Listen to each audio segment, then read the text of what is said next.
Hello friends, मैं Madhu Bhyana from Being Spiritual channel से। Friends, आप सब कैसे हो? लगता है बहुत अच्छे हो। पर मेरे प्यारे मित्रों, मैं बहुत सारे ऐसे लोगों से मिलती हूँ जो ऊपर से तो दिखते हैं बहुत अच्छे हैं, बहुत खुश हैं, पर सचमुच में उनके अंतर मन में गहरे जख्म छिपे हुए हैं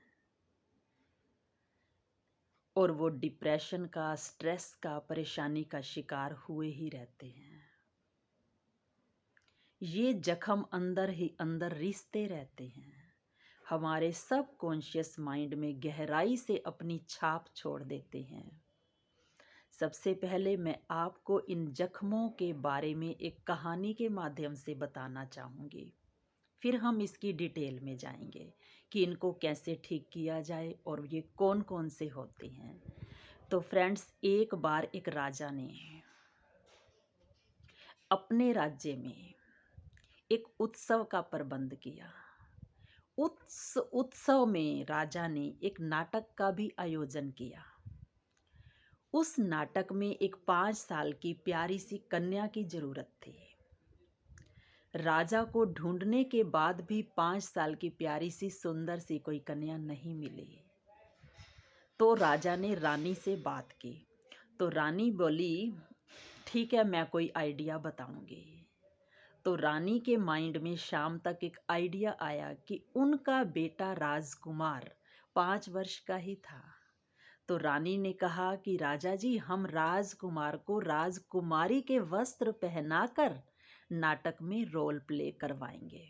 राजा को ये प्रस्ताव बहुत पसंद आया और प्रोग्राम शुरू हुआ। बच्चे को तैयार किया गया, उसे सिखाया गया और सचमुच में उस प्रोग्राम के अंदर, उस नाटक के अंदर, उस छोटी सी राजकुमारी ने, जो कि रियल में राजकुमार था, बहुत ही अच्छा रोल प्ले किया और सभी बहुत बहुत बहुत खुश हुए, बहुत तालियां बजाई, सबको वो बहुत पसंद आया।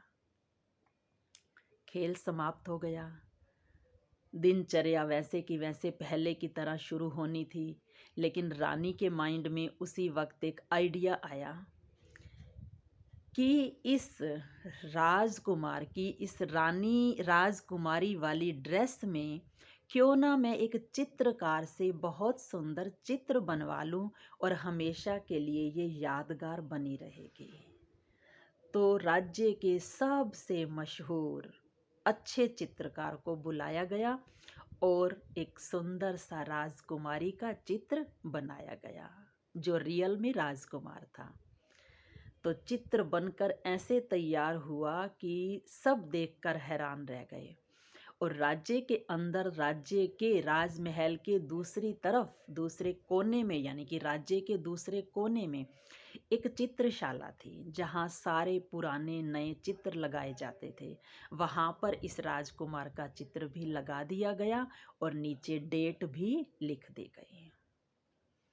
अब इधर राजकुमार बड़ा होता चला गया। जब राजकुमार 24-25 वर्ष का हो गया, तो घूमते घूमते घूमते घूमते वो एक दिन उस चित्रशाला में पहुंच गया और उसने वहां पर वो चित्र देखा। दूसरे चित्रों के साथ साथ उस राजकुमारी वाली ड्रेस के चित्र को भी देखा। उसे वो राजकुमारी बहुत सुंदर लगी, बहुत प्यारी लगी, आकर्षित करने वाला चित्र था। उसने सोचा, ये बहुत छोटा सा बच्चा कौन है। तो नीचे उसने जब डेट पढ़ी तो उसने सोचा, ये राजकुमारी भी अब 24-25 वर्ष की हो चुकी होगी। तो वो उसके मन ही मन में उससे प्यार करने लगा, उसके प्यार में पड़ गया। इतना उससे प्यार करने लगा कि हर रोज ही वो चित्रशाला में आता और घंटों तक उस चित्र को देखता रहता। उसके जीवन में एक तरह से खुशी के साथ साथ उदासी भी आ गई, निराशा भी आ गई, परेशानी भी आ गई। उसकी रातों की नींद भी उड़ गई, क्योंकि वो जिससे प्यार करने लगा था उसके बारे में कुछ भी नहीं जानता था कि ये राजकुमारी कौन है, कहाँ रहती है, क्या करती है, मुझे कैसे मिलेगी, कुछ नहीं जानता था। तो वो धीरे धीरे इतना ज़्यादा उदास रहने लगा कि एक दिन महामंत्री ने पूछ ही लिया कि मैं कई दिनों से देख रहा हूँ, राजकुमार को कहा कि आप बहुत उदास दिखते हो। आप अगर अपनी परेशानी का कारण मुझे बताओ तो शायद मैं तुम्हारी कुछ मदद कर सकूं। राजकुमार को लगा कि बड़े दिन हो गए, मैं बहुत परेशान हूँ, तो क्यों ना मैं महामंत्री को अपनी समस्या बताऊं। तो उसने कहा कि मुझे किसी से प्यार हो गया है। किससे? महामंत्री ने पूछा, किससे? एक सुंदर सी राजकुमारी से। उसका नाम क्या है? नहीं जानता। कहाँ रहती है? नहीं जानता। कहाँ मिली? वो मिली ही नहीं। तो महामंत्री पजल कि फिर तुम्हें प्यार कैसे हो गया, आखिर कुछ तो उसके बारे में तुम जानते होगे। तो वो महामंत्री को चित्रशाला में ले गया और वो चित्र दिखाया।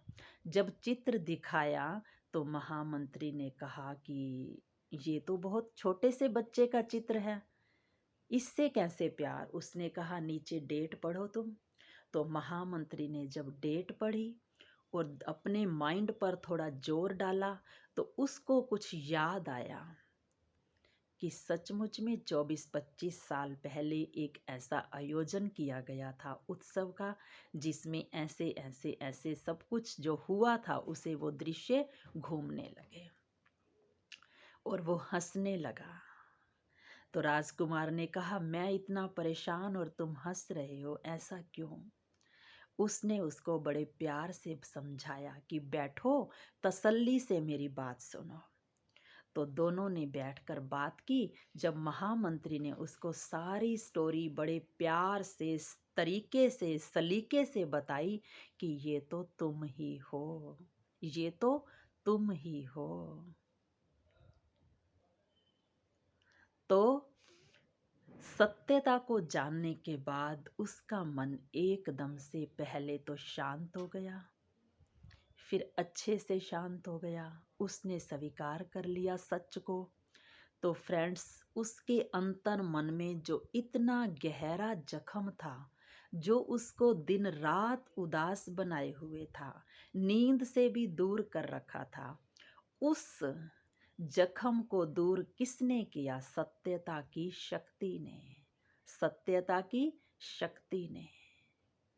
तो फ्रेंड्स, कुछ इसी तरह हम सब भी अपने अंतर मन में झांक कर देखें कि कहीं कुछ गहरे जख्मों के साथ तो नहीं जी रहे। जैसे कभी किसी ने हमारा अपमान किया हो, कभी हमें किसी से ईर्ष्या, द्वेष, नफरत हो गई हो, किसी से चिढ़ हो गई हो, किसी ने हमें धोखा दिया हो, हमारा कहीं नुकसान हो गया हो। तो ऐसे ऐसे बहुत सारे जख्म अंतर मन में अपनी गहरी छाप छोड़ देते हैं, और उनमें से जो रस निकलता है गंदा, वो आत्मा को, मन को, बुद्धि को, शरीर को डिप्रेशन में ला देता है, स्ट्रेस में ला देता है, परेशानी में ला देता है। और सचमुच में फ्रेंड्स, वो जख्म केवल और केवल मात्र सत्यता की शक्ति से ही दूर हो सकते हैं। इन जख्मों को दूर करने के लिए हम बहुत सारी वीडियो बनाएंगे, जैसे अपमान के जख्म को दूर करना, ईर्ष्या, द्वेष के, निंदा, चुगली के जो भी जख्म अंदर हैं, उनको दूर करने के लिए हम बहुत सारी छोटी छोटी वीडियो बनाएंगे। तो फ्रेंड्स, हमें पहले अपने अंतर मन के जख्मों को देखना है कि सचमुच में मेरे अंदर जख्म हैं, और जहाँ कहीं से हमें रास्ता मिले, उस राजकुमार की तरह किसी महामंत्री से बात कर लेनी चाहिए, ना कि उन जख्मों के साथ जीते रहना चाहिए। नहीं तो ये जख्म हमें ले डूबेंगे। तो फ्रेंड्स, आज हम आपको केवल जख्मों के बारे में ही बताएंगे। फिर नेक्स्ट वीडियो में जख्मों को कैसे ठीक किया जाए इसके बारे में चर्चा करेंगे। ठीक है फ्रेंड्स, थैंक्स। आप सबको यदि ये वीडियो पसंद आई हो तो प्लीज़ आप इसे लाइक करें, सब्सक्राइब करें और शेयर करें।